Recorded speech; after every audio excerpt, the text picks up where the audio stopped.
দেখুন বন্ধুরা, পেঁয়াজ আর আলুটা ভেজে নিচ্ছি। ওল চিংড়ি হবে আজকে। ওলটা সিদ্ধ করে রেখেছি, চিংড়ি মাছটা ভেজে রেখেছি। দেখুন পেঁয়াজ আর আলুটা ভালো করে ভাজা করে কষিয়ে নিলাম। এবার দেখুন আমি রসুন বাটা দিলাম, তারপরে দেখুন একটু আদা বাটা দিলাম। এবার একটু জল দেবো, দিয়ে একটু কষিয়ে নেব।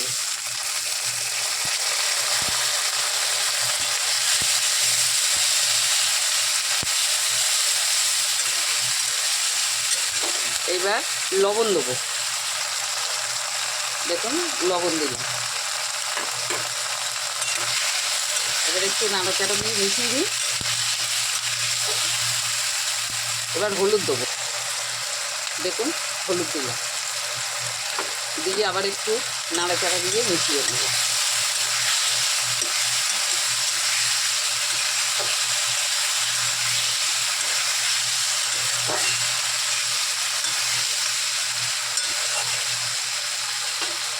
দেখুন আমি ওলটা সিদ্ধ করে রেখেছি, হলুদ লবণ দিয়ে সিদ্ধ করেছিলাম। জলটা ফেলে তুলে রেখেছি, এটা দেবো। এবার দেখুন চিংড়ি মাছটা ভাজা করে তুলে নিয়েছি, এটাও দেবো।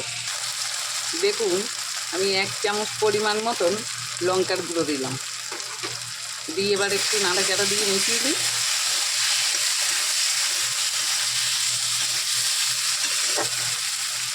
এবার আমি চিংড়ি মাছটা দিয়ে দেবো।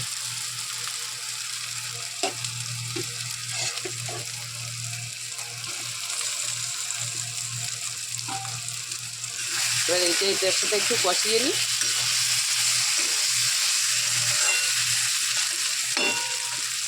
দেখুন আমার কষানোটা হয়ে গেছে।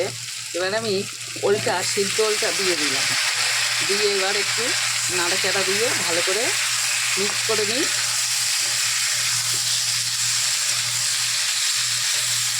আবার একটু কষিয়ে নিই।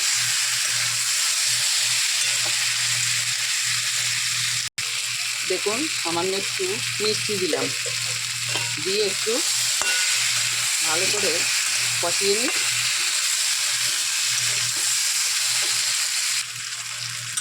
এবার দেখুন কষানোটা আমার হয়ে গেছে।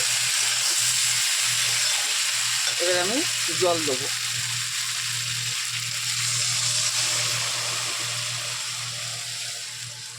পরিমাণ মতন জল দিয়ে দিলাম।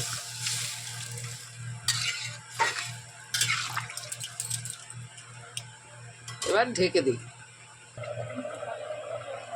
দেখুন কত সুন্দর হয়ে এসছে। এইবার দেখুন আমি একটু মশলা দেবো, জিরের গুঁড়ো আর ধনের গুঁড়ো, এটা আমি কাঁচা দেবো। হ্যাঁ, আবার একটু গোলমরিচের গুঁড়ো দেবো, সেটা একটু পরে দেবো নামানোর আগে। হ্যাঁ, এইটাই হেভি টেস্ট হয় জানেন তো। আবার একটু ঢেকে দিই।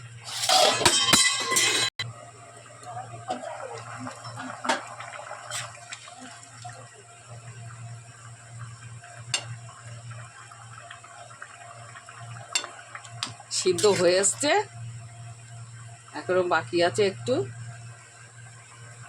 হয়ে গেছে। এইবার দেখুন আমি এই গোলমরিচের গুঁড়োটা দিয়ে দিই, হেভি টেস্ট হবে জানেন তো। এবার একটু নাড়াচাড়া দিয়ে আবার একটু ঢেকে দেবো। দেখুন বন্ধুরা কত সুন্দর হয়ে গেছে। ওলগুলো আমার সব গলে গেছে, বেশ তরকারিটা ঘন হয়ে এসছে। হ্যাঁ, এবার আমি একটু গরম মশলা দেবো, পাতার গরম মশলা।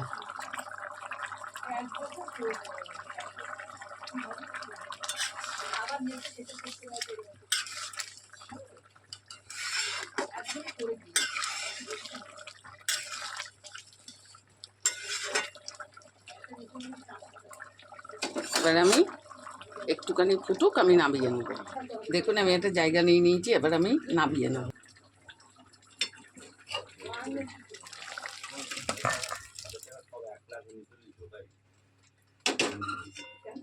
নামিয়ে নিলাম। তাহলে আমার ওল চিংড়িটা হয়ে গেল। ভিডিওটা দেখবেন বন্ধুরা, ভালো লাগবে। ছাড়লাম, টাটা।